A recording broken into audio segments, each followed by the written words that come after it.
ഞങ്ങൾ നല്ലൊരു വെയിലുള്ള ദിവസം നോക്കി വാങ്ങിച്ച സീഡുകളും തൈകളൊക്കെ കൂടെ നടാമെന്ന് വിചാരിച്ചു.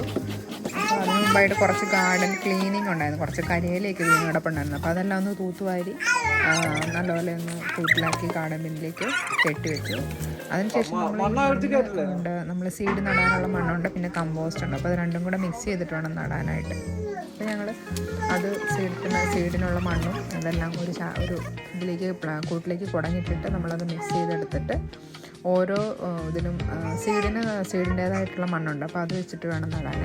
അപ്പോൾ കമ്പോസ്റ്റും കൂടി ഇട്ടിട്ട് നല്ലപോലെ ഒന്ന് ഓരോരോ പാത്രങ്ങളിലാക്കി. ഞങ്ങൾ ബീൻസ്, ക്ലൈംബിംഗ് ബീൻസ് ഉണ്ട്, പിന്നെ ചില്ലി ഉണ്ട്, ടൊമാറ്റോ ഉണ്ട്, പിന്നെ സ്ട്രോബെറിയുടെ 5-6 തൈയുണ്ട്, പിന്നെ 2 ടൊമാറ്റോയുടെ തൈയും ഉണ്ട്. അപ്പം അങ്ങനെ ഞങ്ങൾ പലതരത്തിലുള്ള ഇതാണ് കുക്കുംബറുണ്ട്, പിന്നെ ക്യാരറ്റ് ഉണ്ടായിരുന്നു. ഇതെല്ലാം കൂടെയാണ് വാങ്ങിച്ചേക്കുന്നത് കേട്ടോ. അപ്പോൾ അതെല്ലാം ഓരോരോ ഇതിലായിട്ട് നടണം. അപ്പോൾ ഞങ്ങൾ വിചാരിച്ചു ഷാലറ്റ് നമ്മുടെ കൊച്ചുള്ളിയും പിന്നെ വേറെ ക്യാരറ്റ്, കുക്കുംബർ അങ്ങനത്തെയൊക്കെ ഒരു നിലത്ത് തന്നെ നടാമെന്ന് വിചാരിച്ച് ഞങ്ങളത് ഗാർഡൻ്റെ ഒരു സൈഡിലായിട്ട് നിലത്ത് നടാമെന്ന് വിചാരിച്ചു. അപ്പം ബാക്കിയുള്ള സീഡുകളെല്ലാം ഞങ്ങൾ ഇതുപോലെ ഓരോരോ പാത്രങ്ങളിലാക്കി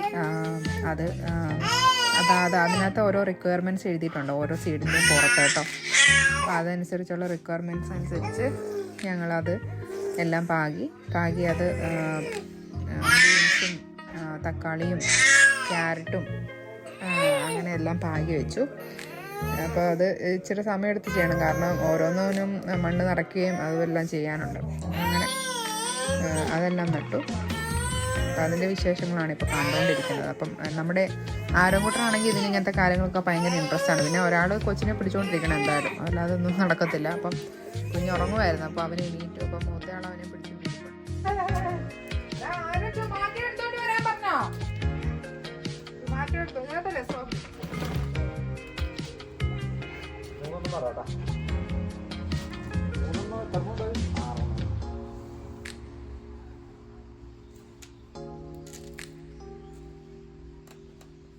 അത് വേണമെങ്കിൽ മറ്റേ സാധനം തരാടിയ അത് പൊത്തി വെക്കി. അങ്ങനെ റെഡി പൊത്തി വെക്കി, അത് പൊത്തി വെക്കി മണ്ണ് ശരിക്കും പൊത്തി. എടാ ആരോണേ ചെടി വെട്ടിക്കാളാ എടുത്തോണ്ട് അവനോട് അടച്ചോണ്ടിരിക്കാം. വേറെന്നാട്ടെ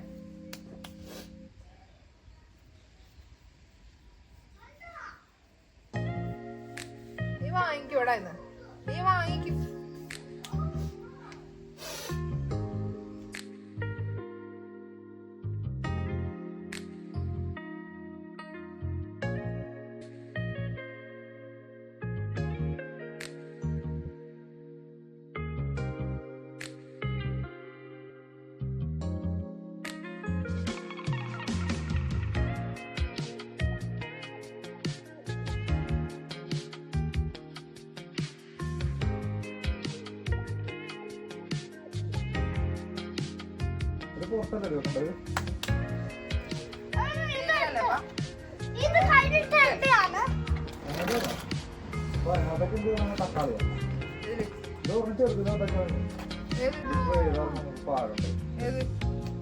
അല്ല ഇതിനകത്ത് എന്താണ്? അതിനകത്ത് തക്കാളിയോ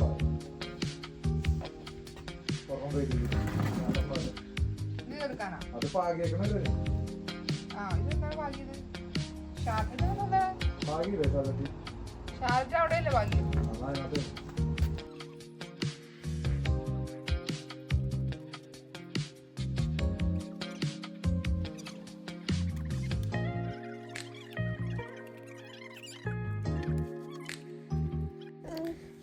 ഇവിടെയാണ് നമ്മൾ ക്യാരറ്റും ബീട്രൂട്ടും കുക്കുംബറും ഒക്കെ നട്ടേക്കുന്നത് കേട്ടോ.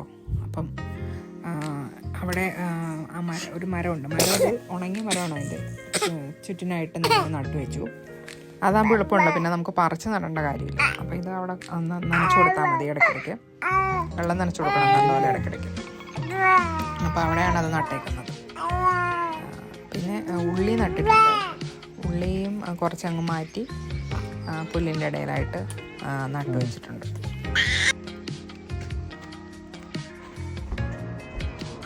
അപ്പോൾ നമ്മുടെ വിത്തെല്ലാം നട്ടു കഴിഞ്ഞു കേട്ടോ. അപ്പോൾ അതിനെയൊക്കെ ഓരോരോ സ്ഥലത്തേക്ക് സെറ്റ് ചെയ്ത് വെച്ചേക്കുവാണ്. അപ്പോൾ അതിനി നമ്മൾ എന്നും രാവിലെ നനച്ചു കൊടുക്കണം. അപ്പോൾ പിന്നെ ഇതിൽ ഇപ്പോൾ ടൊമാറ്റോ ഉണ്ട്, ബീൻസ് ഉണ്ട്, മുളകുണ്ട് കേട്ടോ. ഇത്രയാണ് ഈ ഇതിൽ നട്ട് വെച്ചേക്കുന്നത്.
നമ്മുടെ ചെടിനടിയിൽ ഇവിടെ കഴിഞ്ഞു. ഇനിയിപ്പോൾ അതിനെ വെള്ളമൊഴിച്ച് പരിപാലിക്കണം. അപ്പോൾ ഇനി അതിൻ്റെ എല്ലാം മുളച്ച് കഴിഞ്ഞിട്ട് അതിനെ റീപ്ലാന്റ് ചെയ്യുന്ന വീഡിയോ ആയിട്ട് അടുത്ത വീഡിയോയിൽ കാണാം കേട്ടോ.